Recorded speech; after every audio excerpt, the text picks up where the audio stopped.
Kasus dugaan pelecehan mahasiswi Universitas Riau oleh dosen naik ke tahap penyidikan. Sejumlah saksi, korban, hingga pelaku telah diperiksa.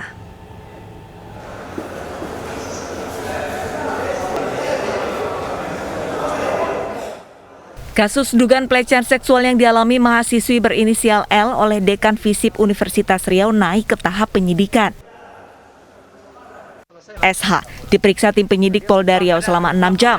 Kepolisian juga menggelar prarekonstruksi dan menyegel ruangan Dekan Visip di kampus Unri. Sebagai warga negara yang taat hukum, maka untuk itu kita penuhi panggilan tersebut. Maka dalam ini kita sebagai penasihat hukum, kita dampingi beliau. Artinya semua bahwa di dalam undangan memberikan keterangan diwawancara tersebut, alhamdulillah berjalan dengan sangat lancar.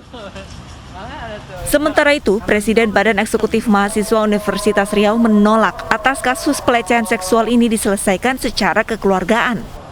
Ada langsung Menteri Pak Nadiem bahwa kasus pelecehan seksual di Universitas Riau ini agar disorot gitu, diselesaikan, jangan sampai terjadi lagi sampai ke kekeluargaan, ujungnya kekeluargaan, minta maaf dan lain sebagainya. Dan itu harapan yang kami lakukan. Kemudian untuk terkait tentang tim pencari fakta, tuntutan kami adalah bagaimana unsur mahasiswa masuk di dalam tim pencari fakta.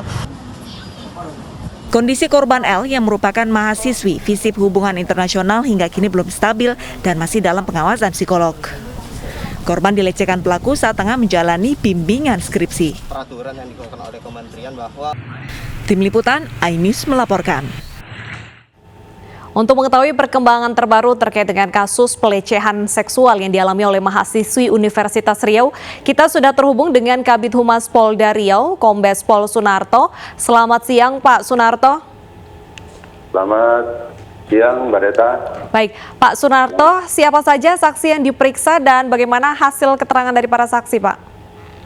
Ya, baik. Terkait dengan kasus dugaan pelecehan seksual di salah satu kampus universitas yang ada di Riau, bahwa kasus tersebut awalnya dilaporkan di Polres, kemudian hari Senin kemarin dilimpahkan ke Polda dan kita tangani. Saat ini kita sudah memeriksa 7 orang saksi termasuk korban, kemudian saksi lain termasuk dari pihak kampus. Kemudian hari ini dilakukan pemeriksaan 3 saksi lainnya lagi. Baik, jadi hingga saat ini masih terus memeriksa saksi. Kalau untuk terduga pelaku sendiri, yaitu inisial SH, apakah hingga saat ini masih belum mengakui perbuatannya, Pak? Ya, sampai saat ini belum kita jadwalkan ulang untuk pemanggilan terlapor ya. Kemarin baru pemeriksaan awal. Dari pemeriksaan awal tersebut, apakah sudah ditetapkan sebagai tersangka atau masih akan ada pemeriksaan lainnya? Ya, dari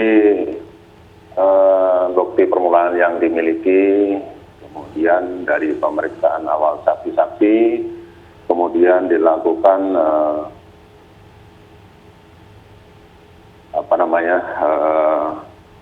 ya kita rapatkanlah, yang kemudian kita naikkan statusnya dari penyelidikan ke penyidikan. Jadi saat ini statusnya sudah mulai masuk ke penyidikan. Baik. Oleh karenanya kita lakukan pemeriksaan kembali saksi-saksi untuk pemenuhan penyidikan.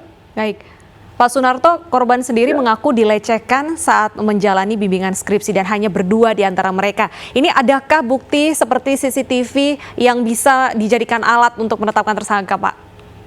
Ya, untuk CCTV memang tidak ada di situ ya. CCTV tidak ada, namun demikian ada beberapa barang bukti yang sudah kita sita.